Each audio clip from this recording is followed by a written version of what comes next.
Gracias nuevamente porque Dios nos da la oportunidad de reunirnos.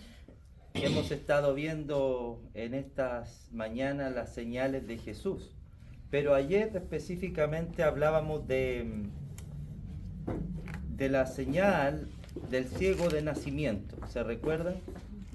Cosas que aprendíamos importantes es cómo mira la gente a diferencia de cómo mira Cristo, ¿verdad?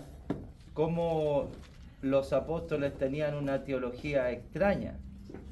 Para ellos la enfermedad tenía que ver con el pecado, ¿verdad? Tenía que ver con que o pecó o pecaron sus padres, pero no pensaban otra cosa. Cristo vino a mostrarnos realmente el porqué, y ya hemos visto que las situaciones, las enfermedades nos ayudan para poder glorificar a Dios. Pero quiero seguir un poco en esa línea de la ceguera espiritual, porque algo que afecta al hombre es eso precisamente, la ceguera, no poder ver bien las cosas. Y vamos a estar compartiendo la palabra en el Evangelio de Marcos, capítulo 8, versículos 22 al 26. Evangelio de Marcos, capítulo 8, versículos 22 al 26. Este es un texto para muchas personas extraño, raro. Vamos a leer y vamos a entender por qué para mucha gente este es un texto difícil de explicar o de entender. Alguien que pueda leer, por favor, Marcos 8, 22 al 26. Vino luego a Betsaida y le trajeron un ciego y le rogaron que le tocase. Entonces, tomando la mano del ciego, le sacó fuera de la aldea y escupiendo en sus ojos, le puso las manos encima y le preguntó si veía algo. Él mirando dijo: veo los hombres como árboles, pero los veo que andan. Y luego le puso otra vez las manos sobre los ojos y le hizo que mirase. Y fue restablecido y vio de lejos y claramente a todos. Y lo envió a su casa diciendo: no entres en la aldea ni lo digas a nadie en la aldea. Ok, gracias mi hermano. Aquí está el milagro del ciego de Betsaida, ¿verdad? ¿Qué es lo particular en este milagro? ¿Por qué para muchos es difícil entender esto? ¿Qué es lo que vimos en la lectura? Cristo, este es el único milagro, el único, que no lo hace de inmediato. Tiene que hacerlo en dos partes. O sea, lo sana, pero este hombre no queda bien y debe volver a sanarlo. ¿Cuál es el problema de esto? Este milagro para Jesús fue el más difícil de todos. ¿Este hombre superó el poder de Cristo? ¿Acaso este hombre superó las expectativas? ¿Por qué Jesús tuvo que sacarlo aparte? Sabía que no lo podía curar y para que nadie lo viera tenía que curarlo un poco, a ver cómo quedaste. Voy a volver a hacerlo para que te cures bien. ¿Por qué está este milagro acá? ¿Cuál es el punto? Marcos es el único que relata este milagro. No lo relatan los demás evangelios, pero sí Marcos. ¿Por qué Marcos pone este pasaje acá? Es lo que vamos a ver. Siempre es importante para los lectores de la Biblia ver los contextos. Sin los contextos es imposible entender el texto. No podemos entender el pasaje si no entendemos la situación en la que se está desarrollando este pasaje. Y para poder llegar ahí, vamos a tener que comenzar un poquito desde atrás, ¿ok? Vamos a empezar del capítulo 8, del verso 11. Antes de esto, Jesús acaba de hacer el milagro de la alimentación a los 4.000. Acaba de multiplicar los panes, Cristo. Acaba de hacer ese gran milagro. Y entrando en la barca con sus discípulos fue a la región de Dalmunata, que termina el verso 10 diciendo eso.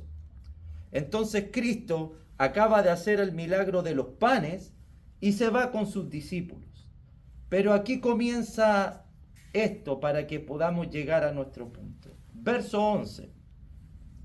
Vinieron entonces los fariseos y comenzaron a discutir con él, pidiéndole señal del cielo para tentarle.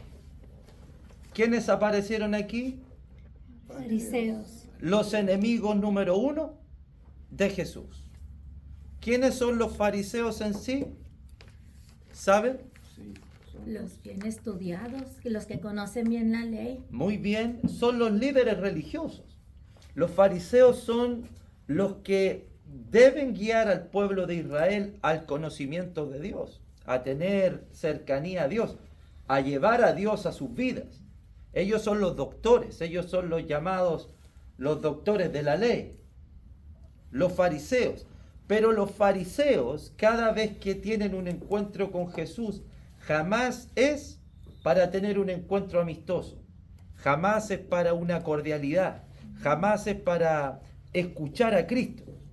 Lo único que ellos pretenden hacer cuando se acercan a Jesús es poder tentarlo, poder hacerlo caer. ¿Cómo podemos pillar a Jesús? ¿Qué palabra podemos decirle para que Él se equivoque? Para poder juzgarlo, para poder demostrar que este es un impostor, que este no es lo que Él dice.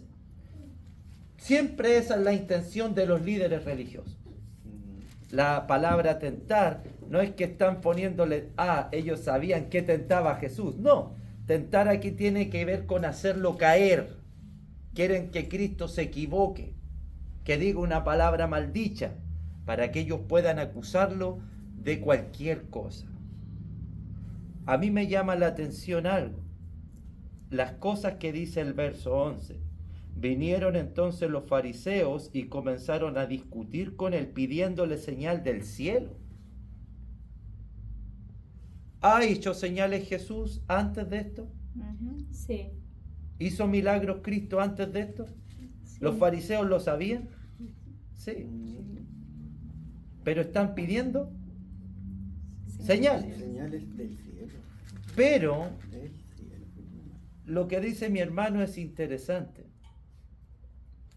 Ellos no quieren cualquier señal. Cuando dice el verso, una señal del cielo, a los fariseos no les interesa que Cristo haya levantado un paralítico. A los fariseos no les interesa ver a un leproso sano. A los fariseos no les interesa ver que Cristo le quitó la fiebre a una persona, que sanó a personas. A los fariseos no les interesa eso.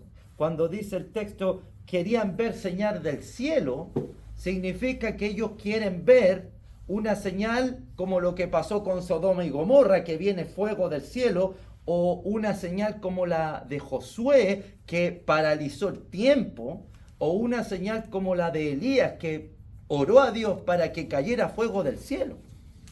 Ellos quieren ver señales así. ¿Y saben ustedes por qué?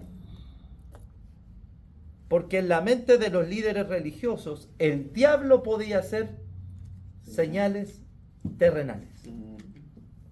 El diablo también podía hacer milagros. El diablo también podía sanar a una persona. El diablo también podía quitarle la fiebre a alguien. El diablo podía levantar a un hombre enfermo. Esa es la mente de los líderes religiosos. Y recuerden que a Jesús lo han tratado de blasfemo. Recuerden que a Cristo lo han tratado de Belcebú. ¿Se recuerdan esas cosas? Entonces, para descalificarlo, hermano, ellos vieron las señales. ¿Se recuerdan? Y aunque ellos digan que no lo reconocen, lo reconocen. ¿Se acuerdan cuando Cristo está en la cruz, en sus últimos momentos? ¿Sabe lo que le gritan los fariseos? Sálvate a ti mismo. A otro salvó. a sí mismo no se puede salvar, a otros salvó. Ese es un indicativo de que reconocen que Jesús sanó a gente. Si ellos lo sabían, si estuvieron ahí, estuvieron presentes. Pero ellos no quieren ese tipo de señal. Los fariseos quieren ver una señal del cielo, algo distinto, para realmente reconocer o decirle a Cristo, para realmente creerte. Estas cosas las puede hacer incluso el diablo. Pero nosotros queremos ver algo diferente, algo que venga del cielo. Miren el verso 12, cómo comienza. Y gimiendo en su espíritu. ¿Saben cómo se ve esa situación? Gimiendo en su espíritu. Es como que Jesús los escucha, los mira, hace así.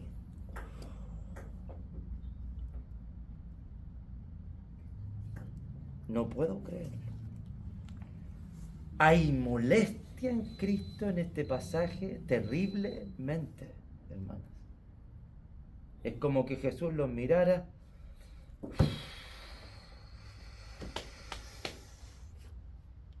¿Se ha sentido así usted? Así está Jesús aquí, con lo que estos hombres piden. Está totalmente molesto delante de ellos. Y gimiendo en su espíritu dijo, ¿por qué pide señal esta generación? De cierto digo que no se dará señal a esta generación.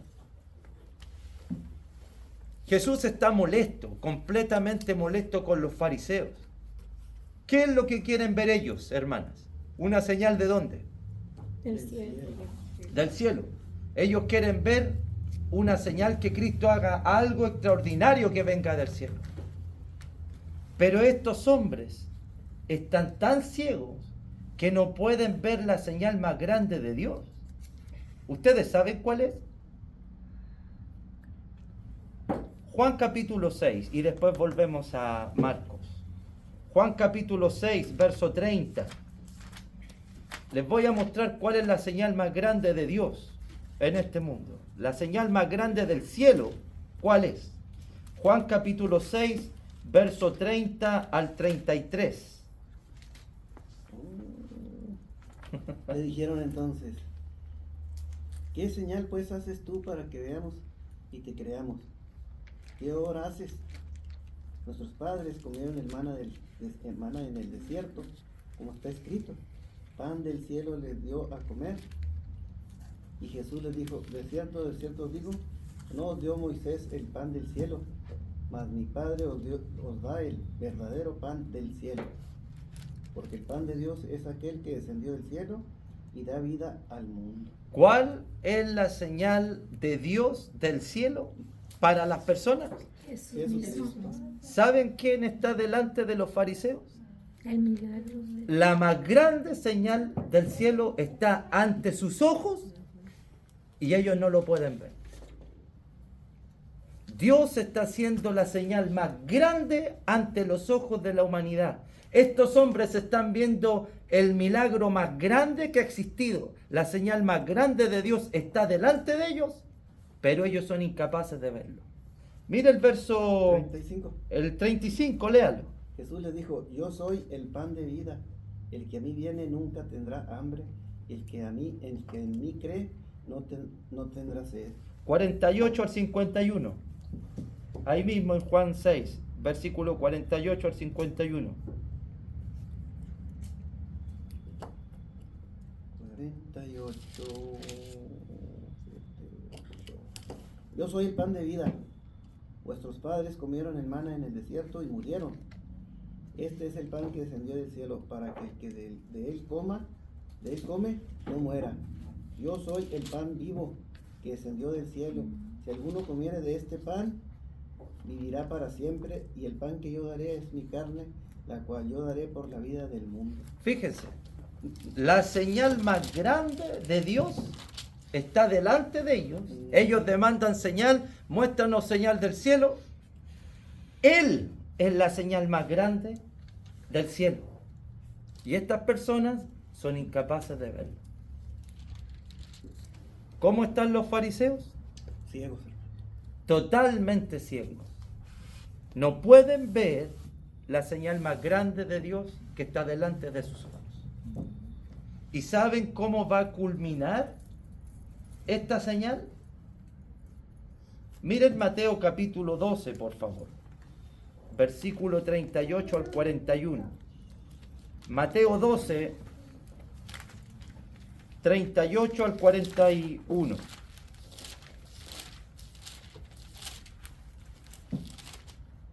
Una hermanita que lo lea, por favor. Mateo 12, del 38 al 41. ¿Cómo va a culminar la señal de Dios? Entonces respondieron algunos de los escribas y de los fariseos diciendo: Maestro, deseamos ver de ti señal. De nuevo, los mismos tipos. Deseamos ver de ti señal. Siga, hermanita. Él respondió y les dijo: La generación mala y adúltera demanda señal, pero señal no le será dada sino la señal del profeta Jonás. Porque como estuvo Jonás en el vientre del gran pez 3 días y 3 noches, así estará el Hijo del Hombre en el corazón de la tierra 3 días y 3 noches. Los hombres de Nínive se levantarán en el juicio con esta generación y la condenarán, porque ellos se arrepintieron a la predicación de Jonás. Y aquí más que Jonás en este lugar. Fíjense. La señal más grande de Dios es, ¿cuál es? Jesucristo. ¿Y cómo va a culminar la más grande señal de Dios delante de los hombres? ¿Cómo va a culminar? Con la resurrección. En la muerte, sepultura y resurrección. Así como pasó Jonás en el vientre del pez, esa misma señal se le va a dar a estos hombres. ¿Saben cuál es el problema? La señal más grande de Dios está delante de ellos y ellos no pueden verlo. Y van a ver que esta señal de Dios va a morir, va a ser sepultado y va a resucitar, así como pasó con Jonás, y tampoco lo van a ver. ¿Quieren señal ustedes? Le está diciendo Jesús. Imagínense por eso gimiendo en su espíritu la molestia de Jesús. Volvamos a Marcos capítulo 8. La molestia de Jesús. Cristo está muy molesto porque estos hombres, hermanitas, son tan ciegos que no pueden ver la señal más grande de Dios. Y aunque Cristo va a morir, va a ser sepultado y va a resucitar, tampoco van a creer en Cristo. Fíjense el corazón de estos hombres. Y eso que ellos eran los maestros. Los maestros. Se fueron los que la regaron. Los maestros de la palabra. Ujú. Por eso, hermanas y hermanos, es importante cuando leemos la Escritura de conocer el corazón de Dios en ella, poder entender realmente quién es Dios. No tenemos que leer la Biblia como un manual de instrucciones. Tenemos que leer la Biblia con el propósito de conocer a Cristo aquí. No como un manual instructivo, porque eso parece una carga.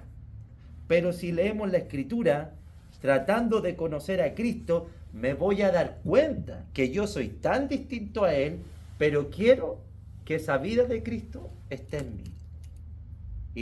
Y no es una carga. Se hace más fácil poder vivir la vida que Dios quiere.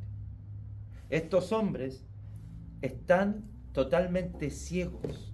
No son capaces de ver al Dios hecho carne delante de sus ojos. Y aunque muere y resucite, tampoco van a creer en Él. Porque la ceguera de estos hombres llegó hasta el extremo. Con sus ojos no ven, con sus oídos no oyen. Eso es lo que dijo el profeta Isaías. Para estos hombres, para los fariseos, para los líderes religiosos. Entonces, ¿qué es lo que vemos en estos versos? Versos 11 y 12, vemos cómo los líderes religiosos tienen una ceguera total ante el milagro y la señal más grande de Dios, que es Jesucristo. Entonces, ¿sabe lo que hace Jesús? verso 13. ¿Qué hace Jesús? 8:13 de Marcos.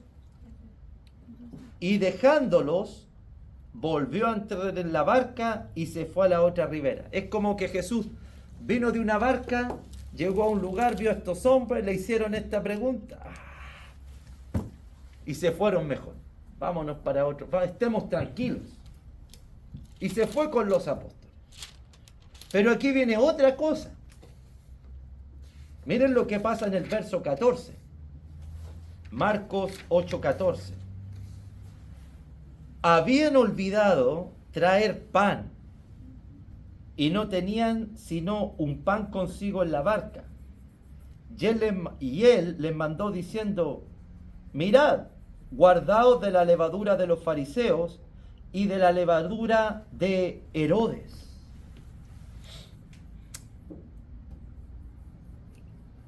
Cristo quedó con sus discípulos a solas en la barca. Se fueron, los discípulos olvidaron llevar el pan. Y es en ese momento cuando Jesús le dice a los apóstoles: cuídense de la levadura de los fariseos, cuídense de la levadura de Herodes, de los herodianos. De Herodes significa de los seguidores de Herodes. ¿Okay? Aquí hay dos extremos. Los fariseos son los líderes religiosos con un corazón totalmente fuera de Dios. Los de Herodes, los herodianos, los que siguen a Herodes, son personas totalmente mundanas, que no tienen nada que ver con Dios y que viven su vida como ellos quieren. Cuídense de la levadura de los fariseos y de la levadura de Herodes. ¿Qué quiere decirle Jesús a sus apóstoles con esto? ¿Qué creen ustedes cuando Jesús les dice: cuídense de la levadura de estos hombres? ¿Qué es lo que les quiere decir? Que se cuiden de esa manera de pensar de ellos, ¿verdad? En la enseñanza, doctrina, todo eso. Sí. O sea, y levadura, pues la manera en que viven. Exacta. ¿Cómo le llamamos a eso? Cuidado con la forma de ser de ellos, cuidado cómo piensan. ¿Cómo le llamamos nosotros a eso? Es como la hipocresía, ¿no? La hipocresía, sí son hipócritas. Ellos viven hipócritamente, pero al decir Jesús, cuídense de la levadura, ¿qué quiere decir con eso? Pues no mezclarse, Sí. no mezclar. Sí, o sea, no mezclarse con él, no revolverse. Cuídense de su influencia. De su influencia. Ese es el punto. De esa manera de ser. Cuídense de la influencia de estos hombres. Cuídense que los fariseos no influyan en sus vidas. Cuídense que Herodes no influya en sus vidas. Tengan cuidado con la influencia de estos hombres, que es una influencia hipócrita, ¿verdad? Los fariseos son hipócritas, no tienen el corazón en Dios, son gente hipócrita. Pero cuídense también de los de Herodes, de la mundanalidad de estos hombres, de su influencia mundana, porque ellos viven como quieren. Hay dos extremos acá. Tanto los líderes religiosos como los de Herodes están separados de Dios, pero estos tratan de demostrar religiosidad cuando son hipócritas, y estos otros no les interesa nada con Dios, viven como quieren.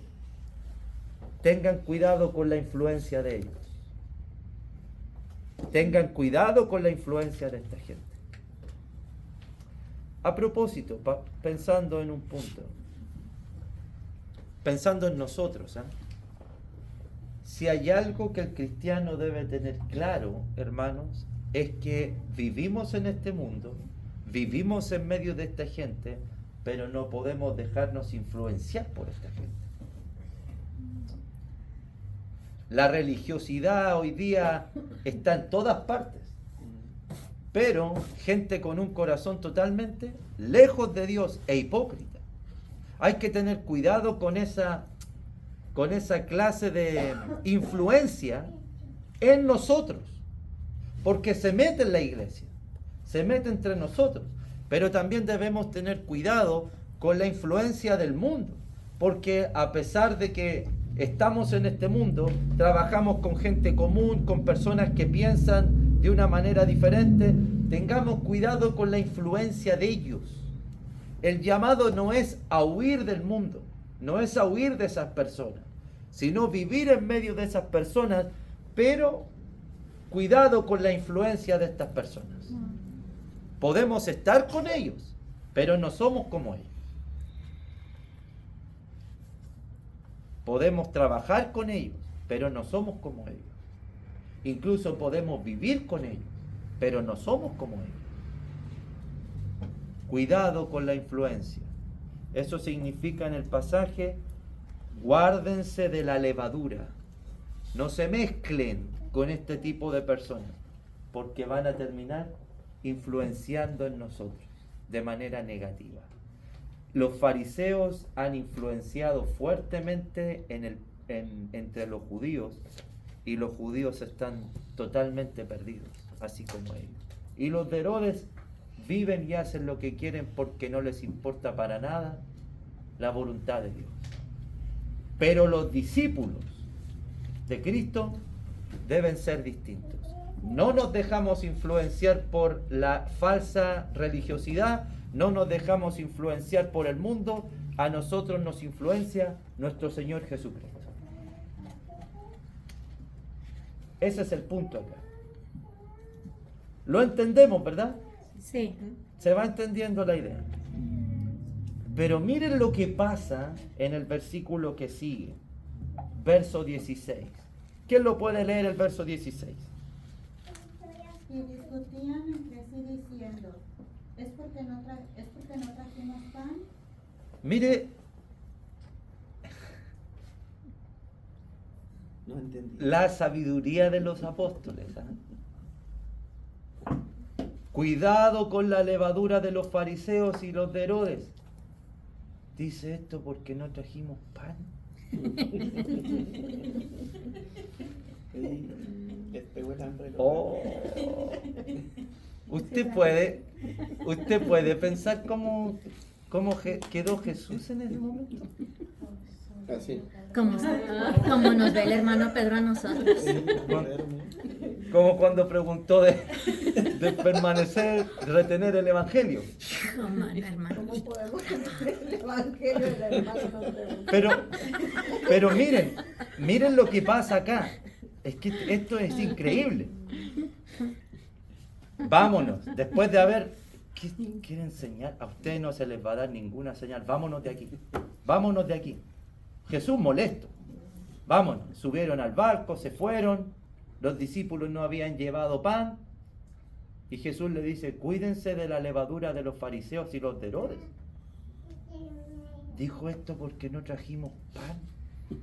Oh, Dios santo. Estos son los apóstoles. Estos son los apóstoles. Pobrecitos, es que no recibían el evangelio. Ellos, en todo su deseo de servir a Dios, de haber estado con Cristo tanto tiempo, de ver tantas cosas, este es su entendimiento. Ese es el tipo de entendimiento que tienen la gente más cercana a Jesús.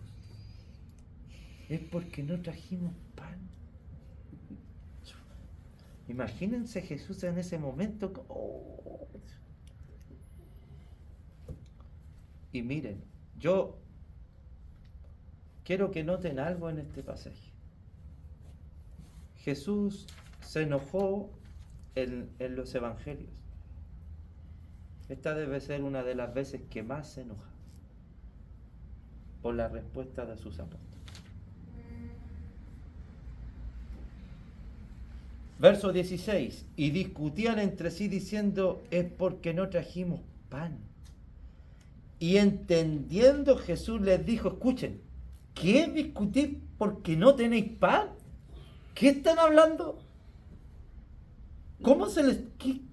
¿Qué están discutiendo? ¿No entendéis ni comprendéis? ¿Aún tenéis endurecido vuestro corazón? Teniendo ojos no veis, teniendo oídos no oís, y no recordáis. Oh, hermanas, Jesús está molesto acá en este pasaje. Súper molesto por el entendimiento de los apóstoles. Guárdense de la levadura. Ah, sí que no trajimos pan. ¿Qué están hablando? ¿Todavía no pueden entender? ¿Todavía no pueden ver claramente? ¿Todavía no entienden? ¿Cómo no pueden recordar las cosas? ¿Sabe lo que Jesús hizo antes de esto? ¿De todo esto? Milagros. ¿Qué milagro hizo justo antes de esta situación? Los panes. Alimentación de los Acaba de hacer el milagro de los panes delante de ellos. Acaba de hacer el milagro de los panes delante de sus apóstoles. Y ellos siguen pensando en esas cosas. Siguen no dándose cuenta que el que puede multiplicar los panes es Jesús. Ellos no se dan cuenta todavía de que Cristo no tiene ninguna intención con ese tipo de prácticas, de conversaciones. A Él no le interesa hablar esas cosas. Si Él está en medio, va a haber pan, va a haber peces, va a haber de todo. Pero ellos no lo entienden. No pueden ver con claridad. Por eso, ¿qué discutir? ¿Por qué no tenéis pan? ¿Cómo se les pasa por la mente estar discutiendo este tipo de cosas? No entendéis ni comprendéis, aún tenéis endurecido vuestro corazón, teniendo ojos no veis, teniendo oídos no oís, y no recordáis. Es triste esto que les dice Jesús. ¿Saben por qué es triste? Porque lo que Jesús les está diciendo a ellos es lo que dijo el profeta Isaías en el capítulo 6. Pero esa profecía era para los fariseos. Para el pueblo que estaba viendo a Dios, pero tenía los ojos ciegos. No dejaban entrar al Cristo a sus vidas. ¿Y sabe lo que está pasando aquí? Los apóstoles están haciendo lo mismo que los fariseos. Tristemente, los apóstoles están haciendo lo mismo que los fariseos. Tampoco pueden ver, tampoco pueden oír, tampoco pueden escuchar. Los fariseos no ven absolutamente nada porque han sacado a Cristo, no reciben a Cristo. Los apóstoles reciben a Cristo, pero aún así ven, pero borroso. No pueden ver con claridad. Aunque están con Cristo, no pueden ver claramente. Los otros no ven nada. Pero estos, aunque están con Cristo, aunque creen en Cristo, aunque reciben a Cristo, aún no pueden ver con claridad. Todavía no entienden que todo depende de Cristo. Todavía no entienden que Él va a multiplicar panes, Él va a hacer milagros. Si Cristo está presente, ellos todavía no entienden que tienen todo. Todavía no lo pueden ver con claridad. Están viendo de manera borrosa. ¿Se entiende la idea? Tampoco han visto las señales. Han visto las señales, hermano. Por eso, ¿no recordáis? Acabo de hacer este milagro. ¿No se acuerdan? ¿Ya se les olvidó lo que hice? Tienen corazones endurecidos. No mira. Es triste. Y esto nos muestra algo a nosotros. Que cuando Cristo no lo tenemos presente en nuestras vidas, en todas las cosas que hacemos, nosotros comenzamos a ver borrosamente. No podemos ver las cosas en total claridad. Cuando comenzamos a sacar a Cristo de nuestras decisiones, de las cosas que queremos hacer en nuestra vida, cuando no lo ponemos a Él que dirija nuestros pensamientos, las cosas, lo que queremos hacer, comenzamos a ver de manera borrosa y comenzamos a decidir de forma incorrecta. Cuando Cristo no está presente. Por eso pasan cosas como esta, que la gente se desespera un día domingo porque se siente que no le va a alcanzar a fin de mes y se desespera por querer ser el mismo el que prioriza a su familia y no deja que Cristo sea el que priorice y bendiga a su familia. Claro, mejor trabajo yo el domingo porque no creo que Cristo a mí me dé. Y se nos olvida, no recordamos. que el que busca primeramente el reino de Dios y su justicia, todas estas cosas serán añadidas. Se nos olvidan esas cosas. Se nos olvida cómo Él bendice cuando está en medio nuestro, cuando buscamos su rostro, cuando lo ponemos en primer lugar. Los apóstoles están con Cristo, pero no están mirando quién es Él, no lo están mirando con claridad. ¿Se entiende, hermanos? Sí. ¿Tienen algún comentario, alguna pregunta?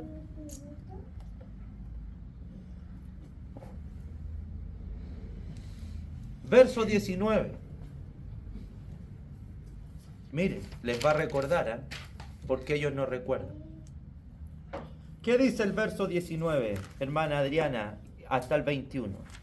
Dice, cuando partí los 5 panes entre 5,000, ¿cuántas cestas llenas de los pedazos recogiste? Y ellos dijeron, 12. Y cuando los 7 panes entre 4,000, ¿cuántas canastas llenas de los pedazos recogiste? Y ellos dijeron, 7. Y él les dijo, ¿cómo no? ¿Cómo aún no entendéis? O sea, Cristo hizo 2 veces el milagro de multiplicar la comida, los panes y los peces, y ellos aún no entienden quién es el que provee el pan. Y que es un milagro, a lo mejor. No lo verán como... No saben que Él puede hacer el milagro, todavía no entienden que de Él viene la provisión del pan. Todavía no lo logran entender, aunque están con Él, pero lo ven borroso, de manera distorsionada. Los fariseos son totalmente ciegos, los discípulos ven de manera borrosa. Por eso Cristo tiene que, en este pasaje, llamarles fuertemente la atención. ¿Aún no entienden? ¿No se recuerdan el milagro de los 5,000? ¿No se recuerdan el milagro de los 4,000? ¿Ya olvidaron eso? ¿Quién fue el que multiplicó todas las cosas? Imagínense cómo deben ser Oye, hermano, y luego humillados los apóstoles. después de que les platicó eso Cristo y todo, llegó el ciego y les dijo... Ah, mira, para allá vamos, para allá vamos, oh, para allá vamos. para allá vamos, Sí, es lo que sigue. para allá vamos. Porque uno debe preguntarse siempre, mi hermano, ¿por qué el autor puso este pasaje ahí? ¿Por qué él decidió poner este texto en ese lugar? Y aquí entra el ciego de Betsaida. Y vamos a volver a leer, pero ya con el entendimiento anterior, vamos a leer nuestro pasaje. ¿Ok? Primero, los fariseos son ciegos, no pueden ver la señal más grande de Dios que está delante de sus ojos, que es Cristo. Los apóstoles reciben a Cristo, pero aún ven borroso. Todavía no entienden que Cristo es el que puede sustentar y hacer todas las cosas. Amén. ¿Cierro ahí? ¿Quieren que cierre? Sí. ¿Sí? Oh, la puerta.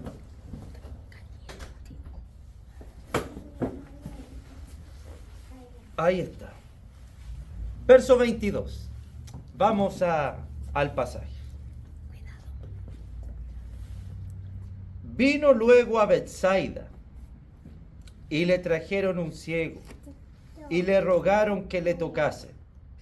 Entonces, tomando la mano del ciego, le sacó fuera de la aldea y escupiendo en sus ojos, le puso las manos encima y le preguntó si veía algo.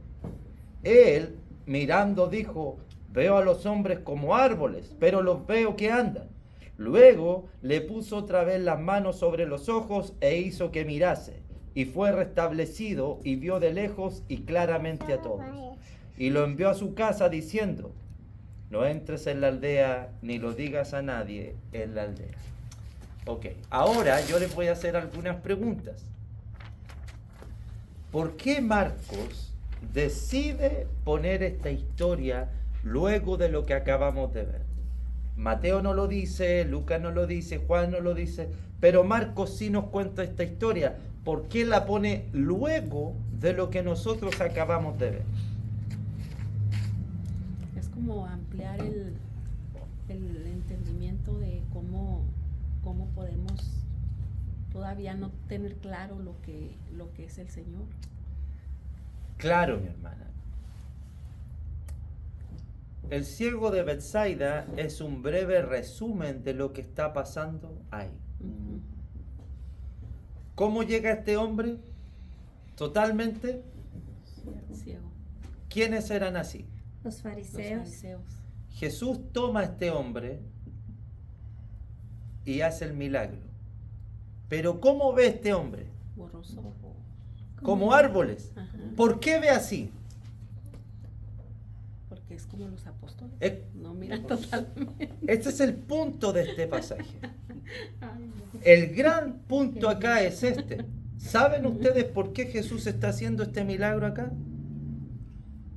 No es para el ciego. Si Él puede sanar los ciegos. Ujú. Sí. ¿Saben por qué lo hizo? Para los discípulos. Para sus discípulos. Ujú.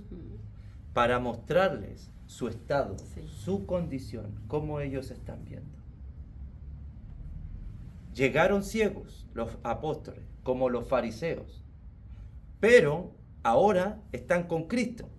Pero aún así siguen viendo borroso. Ven como árboles, que los hombres son como árboles. Ven, pero no ven con claridad.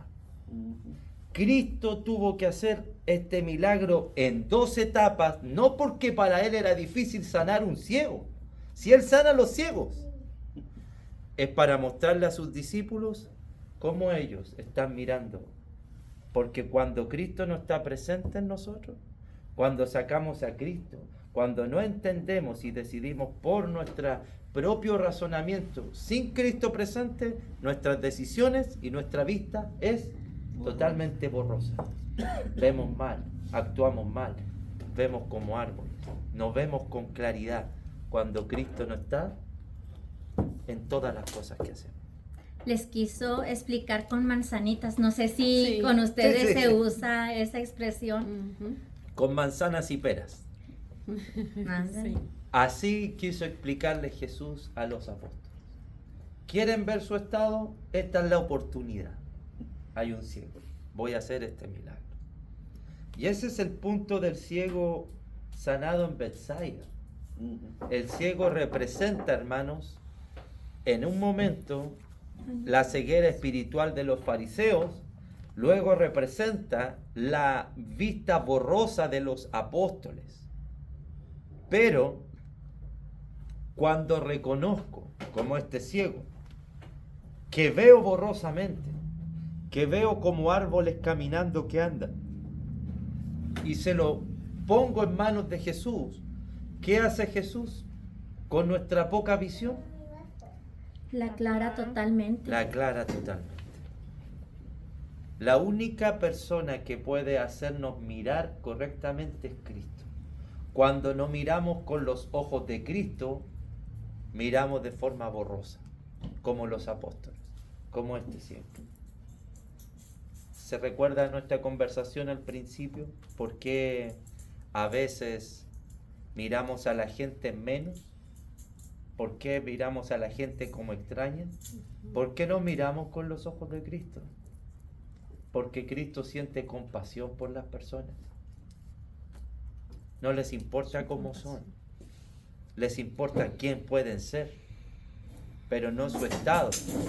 A Él le da pena el estado de esta gente. Pero Cristo, en ese estado, Él puede transformar a la gente. El problema es que nosotros miramos con ojos humanos y no con los ojos de Cristo. Por eso hablamos mal de las personas, tratamos mal a la gente, no les damos segundas oportunidades porque miramos con ojos humanos. ¿Quién de nosotros hubiese puesto, si dijéramos vamos a instituir ancianos en nuestra iglesia? Yo tengo uno, un postulante, mi hermano. Ah, pero este negó a Cristo. Ah, ¿verdad? Diríamos nosotros.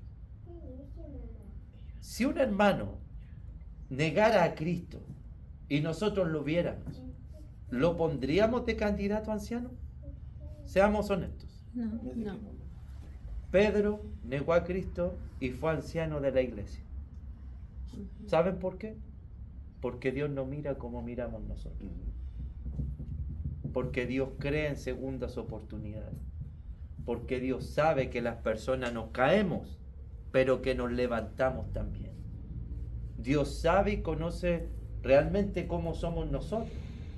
Y Dios sabe quién puede actuar mal, quién puede caerse, pero Dios también sabe que ese Pedro que lo negó, que ese Pedro que tuvo miedo, que sacó una espada, Pedro en el futuro va a ser un gran hombre y va a entregar su propia vida por Cristo. Pero tiene que crecer, tiene que desarrollarse. Dios ve así.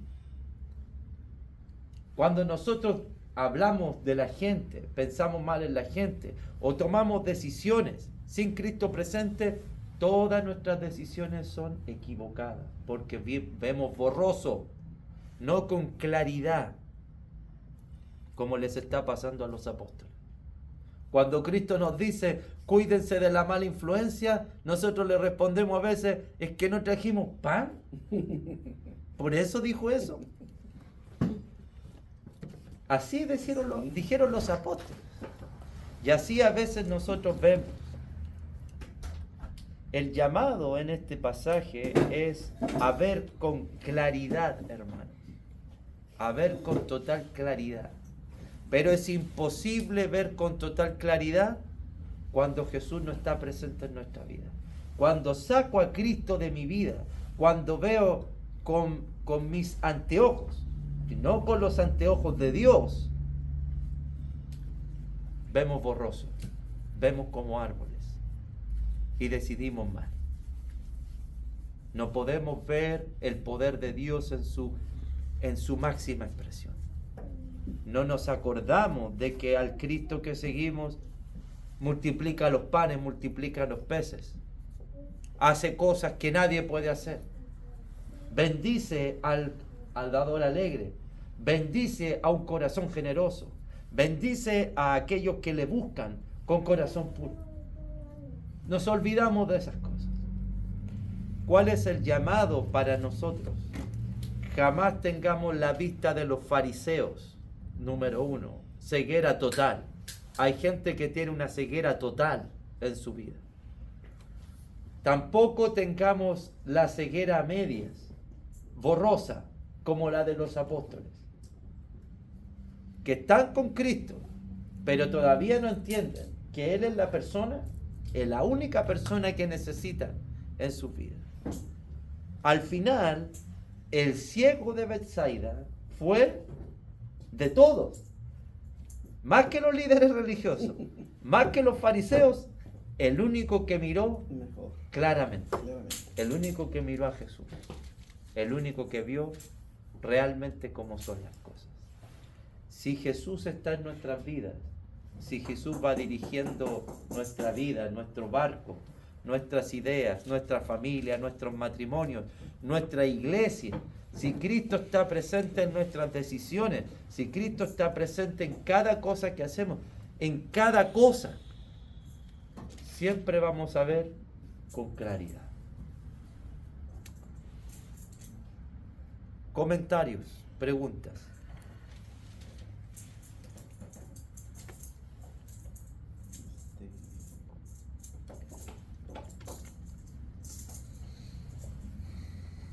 ¿Se entendió, hermanos? Muy bien. Súper claro. ¿Se entendió, mi hermanito? Sí. Por eso Pablo dijo en Romanos 12:2, ¿verdad? No se envuelva con las cosas de este mundo, ¿verdad? No sigan la corriente. Exactamente. No seguir la corriente. No seguir la corriente de este mundo. Cuidado con la mala influencia, porque la mala influencia nos lleva a estos estados. La mala influencia nos lleva a ver borroso, y cuando la mala influencia sigue metiéndose en nosotros, puede llevarnos a una ceguera total. Por eso, cuidado con la mala Y influencia. luego ya dice uno, es que así es la moda. Claro.